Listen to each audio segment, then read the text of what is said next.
Dorothy Darlene Miller was born at home on June 13, 1937, to Eleanor and Leonard Miller. The youngest child of 10, Darlene grew up with her siblings in St. Anthony and New Brighton, Minnesota. She had a love for her family, friends, animals, and sports. She attended Edison High School in Minneapolis until enrolling in beauty school at age 17. She went on to work as a beautician in Minneapolis. Otis Leroy Anderson was born on March 31, 1934, to Gladys and Otis Anderson and was the oldest of 5 children. Leroy grew up in New Brighton, Minnesota, spending much of his youth and summers with family in Osakis, Minnesota. Considered a hellion by most accounts, Leroy dropped out of high school at age 17 and joined the United States Marine Corps. He served in post-war Korea and was honorably discharged as a sergeant after serving his 3-year enlistment. His military service would prove to be the experience that truly shaped his life. Darlene and Leroy met while living in New Brighton. They married March 1, 1957, and went on to have 5 children: Scott, Brad, Brian, Laura, and Dawn. They bought their first home in the small, emerging suburb of Coon Rapids, Minnesota.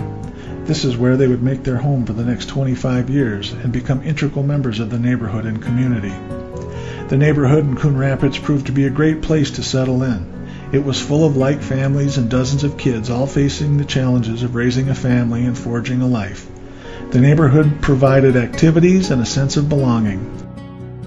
Leroy joined the Coon Rapids Police Department in 1967 as a patrolman. He became the first canine handler in the history of the police department with his police dog, Tag.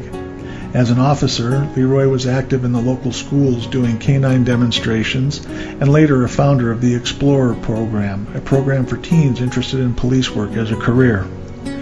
He was later promoted to sergeant and eventually retired after 28 years of service. Leroy had a great sense of humor and a quick wit, but was very disciplined with work and family. Darlene was nothing short of amazing. She worked on and off outside of the home while living in Coon Rapids in an effort to further support the family, as a hairdresser, a counselor for troubled youth at the Anoka State Hospital, and as a daycare provider. Always a caregiver, she worked tirelessly to provide for her family. She was an awesome cook and always had something on the stove. She took great pride in maintaining her home and did beautiful landscaping, not to mention the biggest job of all, managing Leroy. She was a great mom to her 5 kids and half of the neighborhood gang, as well as a reliable friend to neighbors in need. Without question, Darlene was the cornerstone of the Anderson family. In 1974, Darlene and Leroy purchased a cabin on Mound Lake near the town of Gray Eagle, Minnesota. The cabin was a new chapter for the family. Many new adventures would come: water skiing, boating, cookouts, sharing the fun with family and friends.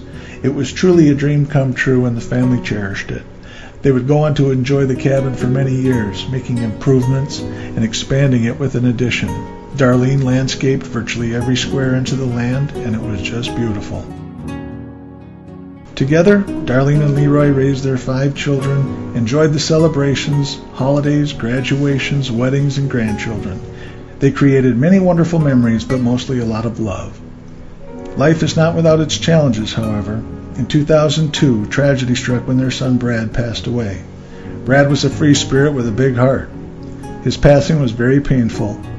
In 1992, retired, they sold the Coon Rapids home, and Mound Lake became their permanent residence. They enjoyed retirement, spending spring through fall at the cabin and traveling to warmer destinations in winter. Eventually, the maintenance of the lake place was getting difficult. They sold the cabin and moved into the town of Gray Eagle. They had a nice home, and again they continued to make improvements, and again Darlene landscaped every square inch. By the time Leroy was 70, things began to slow down. Darlene had 2 new knees, recovered nicely, and resumed her pace of 100 miles an hour, taking care of the home and Leroy, whose health was beginning to fail. Despite efforts, trips to the hospital became more frequent. It was decided it was time to move back to the Twin Cities to be closer to family for additional assistance. Hugo would be home for only a few years. Despite a lack of symptoms and her high energy, in August of 2009, Darlene was diagnosed with cancer. She was in stage 4. The prognosis was terminal.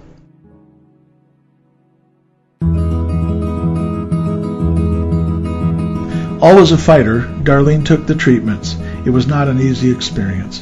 Daughters Laura and Dawn came to her side and tirelessly cared for her. She was amazingly courageous in her battle and accepted her fate. Darlene passed away on September 19, 2010, 13 months after her diagnosis. Life was not easy for Leroy after Darlene died. Already in failing health and not able to care for himself, he moved into an assisted living facility in Roseville. August 1st of 2011, he took a fall. This landed him in the hospital and he would not recover. On September 6, 2011, Leroy passed away.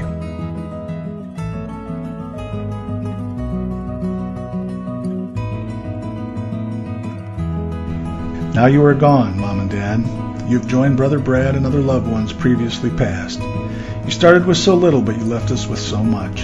You left your mark on this world and touched the hearts of those who knew you. We thought your story was worth sharing. We are so grateful for all that you've provided, your strength, courage, discipline, wisdom, guidance, through all of life's lessons, but mostly for all the love. We are blessed to have had you in our lives. Watch over those you left behind. We will someday be reunited. We miss you, Mom and Dad. With all our love, your family.